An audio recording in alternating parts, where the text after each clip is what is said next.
Morning. Hello everybody, কেমন আছো সকলে বন্ধুরা? আমি Nupur. Welcome everybody to my YouTube channel nature at the very core of science. আমি চলে এসেছি কালকুটের লেখা কোথায় পাবো তারে বইটার পরবর্তী অংশে। আগের অংশে আমরা দেখেছি ঝিনির মা এবং ঝিনির বাবা লেখকের সঙ্গে সহযাত্রী হয়েছেন, আর গাজী তো সঙ্গে আছেই, সর্বঘটে কাঠালি কলা। দেখি আগে আগে কি হয়। সহসা প্রচণ্ড হাঁক, হুঁশিয়ার!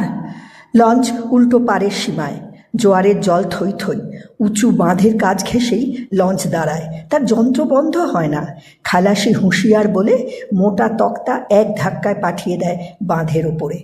তারপরে বাঁধের মাটিতে বাঁশ ঠেকিয়ে উঁচু করে ধরে। যাত্রী দুজন, জোয়ানের হাতে টিনের সুটকেস, জামার ওপরে কোমর বের দেওয়া চাদর বাঁধা, কাপড় ঠেকেছে গিয়ে হাঁটুর কাছে।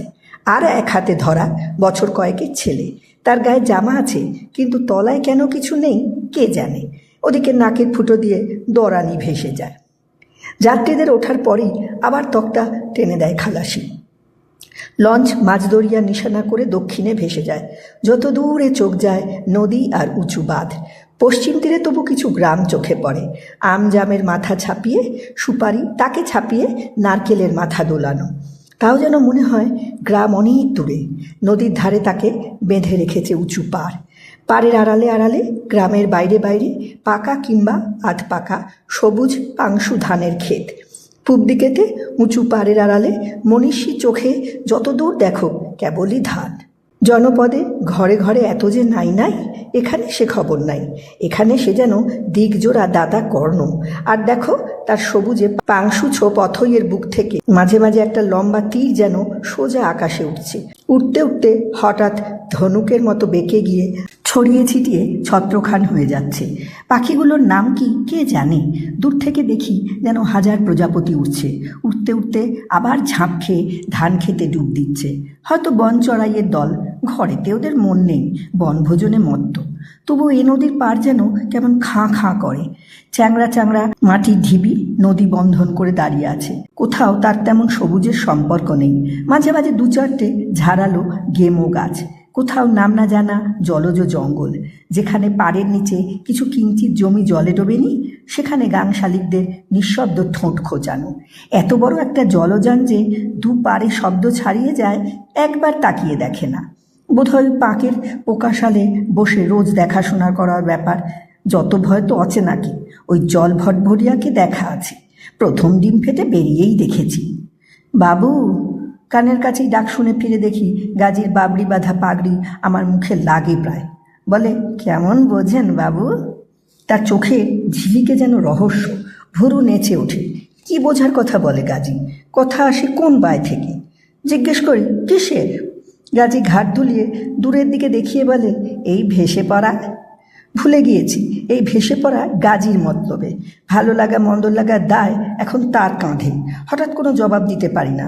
মনে হয় এই যে কোথাও কিছু শেষ নেই, তার মধ্যে আমার ভালো মন্দ সব কিছুর হদিস যেন হারিয়ে গিয়েছে। বরং জিজ্ঞাসা করি, এই রকম উঁচু পাহাড় কতখানি? গাজী বলে, যত দূর যাবে। এ তো বাবু ভেরির বাঁধ, নদী সামাল দিয়ে রেখেছে। এক ফোঁটা জল যেন জমিনে না যেতে পারে। কেন? লোনা, এ গাঙের জল যে তিতা লোনা, ফসল হতে দেয় না। বাদ দিয়ে তাই নদী বন্ধন। এ জল যে নোনা তা জানা ছিল না। জিজ্ঞেস করি, ইছামতির যে জল দেখে এলাম সেও কি নোনা নাকি? আজ্ঞা, 19-20 হতে পারে, তবে বাবু লোনা। সাগর যে এখানে আসা যাওয়া করেন, এখানে 12 মাস লোনা। এই টানের দিন এলো, এবার একটু কম পড়বে বলে সে দাড়ি কাঁপিয়ে হাসে। গাজী সবই রহস্যময়, হাসবার কি আছে বুঝতে পারি না। বুঝিয়ে দেয় গাজী নিজেই। বাবুর যে কথা! বলে, যে জল দেখিয়ে এলাম তাও লোনা নাকি? বাবু, মানুষ দেখে কি সুমন কুমন বোঝা যায়? জল দেখে কি কেউ বলতে পারে লোনা না মিঠা? যথার্থ কথা।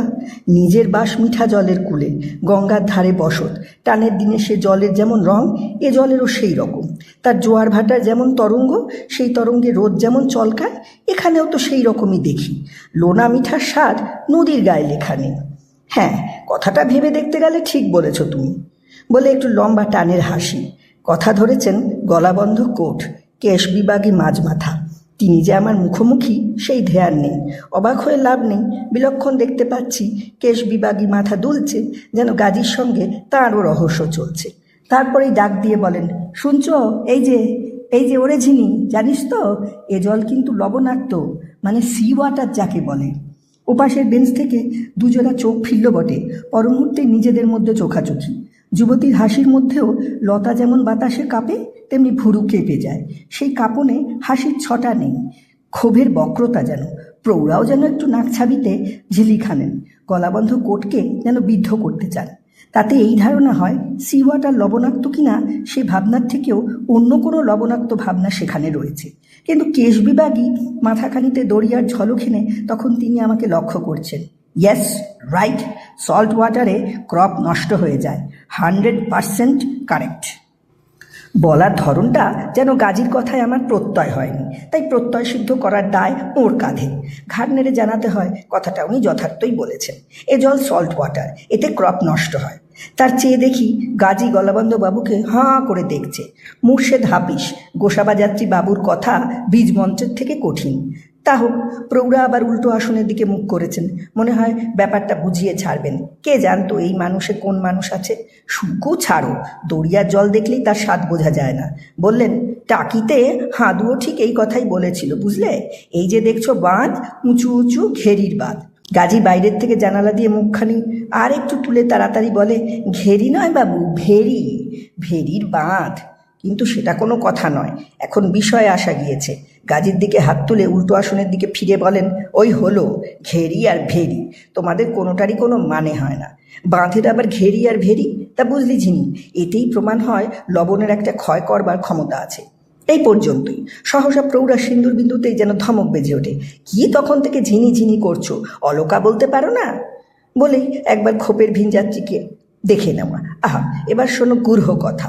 লবণাক্ত জলের বিচার একদিকে, আর একদিকে লবণাক্ত ভাবনা কোন ঢলে বহে তাই দেখো। প্রৌঢ়র অবস্থা যেন ভাসন্ত নৌকা আচমকা ডাঙায় ঠেক খায়। প্রথম শব্দ হয় শব্দের পরেই অধীনের প্রতি একবার কটাক্ষ। এখন কে লজ্জায় পড়ে ভেবে দেখো। চোখ ফিরিয়ে বাইরের দিকেই তাকাই।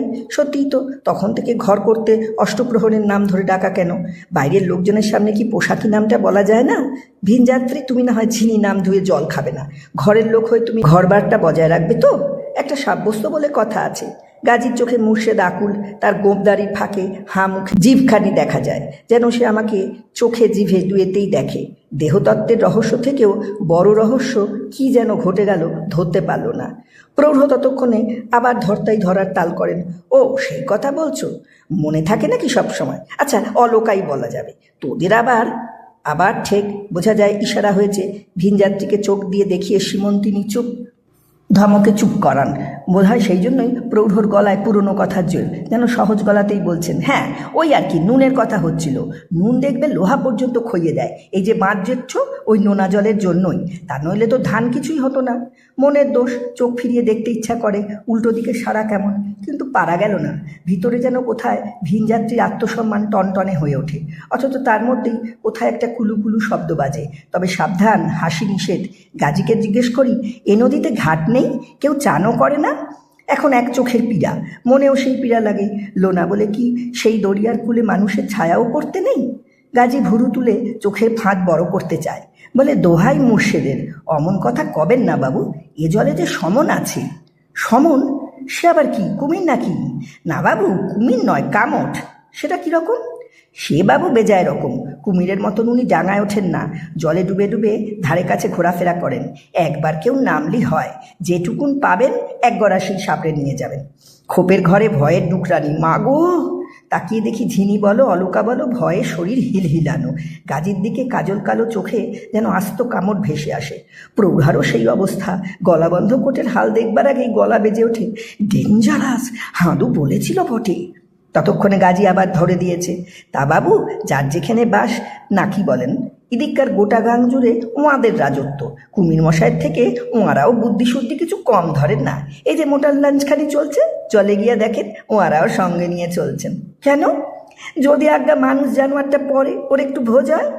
উল্টো আসন থেকে আবার মেয়ের আর্তরব, ওমা, শুনেছ? প্রৌঢ়া সীমন্তিনী গলাবদ্ধ কোটের দিকে ফেরেন, তারও যেন বুক ধরাসে যায়। বলেন, হাঁদু তোমাকে কিছু বলেনি? প্রৌঢ়ার সামনে যেন কামটের হাঁ ঘাড় নেড়ে বলেন, নো। মানে হাঁদু আমাকে কামটের কথা যেন কি বলেছিল, কিন্তু এরকম কিছু বলেনি। But this is very dangerous, তার বলা উচিত ছিল। কেন, জলে পড়ে নাকি সবাই? কামটেরা ঘিরেছে নাকি? জলযানে এত মানুষ, মেয়ে মদ্য ছাঁ যারা ঘর করে এই নদীর কূলে, তাদের প্রাণ কি সব হাতে নাকি? খবর কি তোদের অজানা? তাই যদি তো যাত্রা কেন, গন্তব্যে পারি কেন? তবে হ্যাঁ, বলতে পারো সংবাদ নতুন, অচিনকে বড় ভয়। তা বলে তোমাকে কেউ কামটের মুখে দিয়ে চলেনি। যদি ধরে নেওয়া যায় সম্পর্কে এই তিনে বাপ মা মেয়ে, দেখো গিয়ে আরও অমন বাপ মা মেয়ে যাচ্ছে এই জলযানে। অন্য মানুষে কি ধ্যান নেই? কিন্তু আমি দেখি মুর্শেদ নামের মজদুরকে, তার কালো চোখে ঝিলিকে, দাড়ির ভাঁজে হাসিতে এখন যেন সে আর গাজী নয়, সমনের দোসর না কিসে, যেন অকুলে ভাসিয়ে এখন প্রাণ নিয়ে খেলা করে। ইষ্ট নাম জপ করো হে, কালের দেশে এবার কাল ঘনিয়েছে। না, সমনের দোসর নয়, খবর দিয়ে মজা দেখে। নিজেই তাড়াতাড়ি জানালায় হাত তুলে বলে, ডরাবেন না মা ঠাকুরুন। অ দিদি, কিচ্ছু ডর নাই। ওরা তকে তকে থাকেন বটে, তয় জানবেন মানুষকে ভয় পায় না এমন জীব খোদায় বানায় নাই। তয় হ্যাঁ, এইসব গাঙে চলাফেরা করতে গেলে একটু হুঁশিয়ার। পড়লেন আর ধরলেন তা নয়, তয় বলা তো যায় না, এই আর কি। ইহারা আবার মানুষজনের কাছাকাছি থাকেন কি না। গাজীর এক হাতে বরা ভয় আর এক হাতে ভরা ডুবি, এক বাক্যিতে নেই সে। ভয়ের কিছু নেই, তবে হ্যাঁ, অসাবধান হলে সেটা কপালের লিখন।